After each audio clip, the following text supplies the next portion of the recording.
talk to you about the legalization of medical and recreational marijuana. So what would you think if the government announced that they were prohibiting the use of alcohol and cigarettes? What if they told you that you could not get access to a medication that could have life-changing benefits for an illness you or a family member may have? I think we would all be very frustrated if we couldn't get access to something that was readily available for us just because the government had a law in place saying that we couldn't use it. I think if we were told that you couldn't use alcohol and cigarettes anymore, things that are also harmful to your body, we would also be very frustrated. So marijuana is a medical aid that can treat many diseases as well as stop many side effects from different illnesses that many people may have. And people should have the same freedom to consume marijuana as they do alcohol.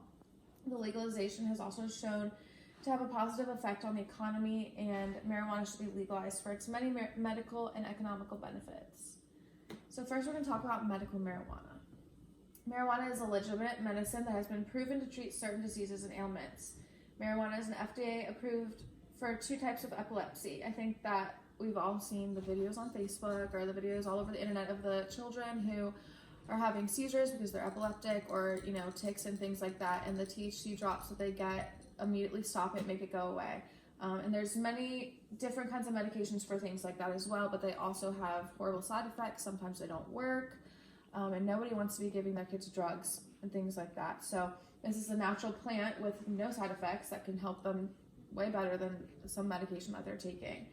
Marijuana has also shown to improve patients going through chemotherapy as well as reduce any nausea they may feel. So marijuana has been proven to shut off the nausea receptors in the body, so you won't feel nausea anymore, which also makes it easier for them to eat and keep things down so that they're more nourished and sustained, so they can fight their disease harder and they won't lose as much weight, which will make them sicker in the end. Marijuana can potentially have negative side effects after consistent long-term use. So there has been studies that have shown that it can cause things like Alzheimer's disease and dementia, just really memory loss disorders. But that's after using it consistently for years and years and years. But there really hasn't been too many studies done on long-term use just because it's been illegal for so long. So we're hoping to find out more about that. Here's a chart that shows how many patients have been helped by medical marijuana and gotten off prescription drugs. So here it shows that there's at least 1,800 fewer doses being prescribed for pain, 562 fewer prescribed for anxiety. So this is just in the last couple of years. So, I mean, only a few states have it legal. So if we all did it, it would be a crazy amount. So next we're going to talk about recreational use. People should have the same freedom to consume marijuana as they do alcohol and cigarettes. Alcohol causes approximately 88,000 deaths per year, whereas marijuana causes none. So that 88,000 deaths is just like alcohol overdose. That doesn't include alcohol-related accidents and things like that. Alcohol, we all know, causes impaired judgment, and marijuana does not. So when you're under the influence of alcohol, obviously you can't pass a sobriety test like walking in a straight line or doing things that you would normally be able to do on a daily basis, like the alphabet. But that's not the case with marijuana. It's actually proven to improve your focus and things like that, but it's still not recommended to use marijuana and operate a motorized vehicle.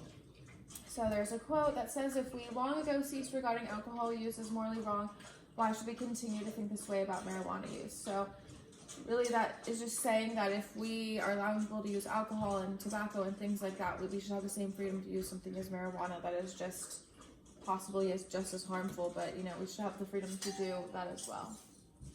Marijuana has also shown to have a lot of economic benefits in the states that have legalized it for recreational use. Especially, it is proven to have increased tax revenue, and it reduces overcrowding in jails and prisons. So as taxpayers, we definitely don't want as many people in jail and prisons as we have because we're paying for them to be there.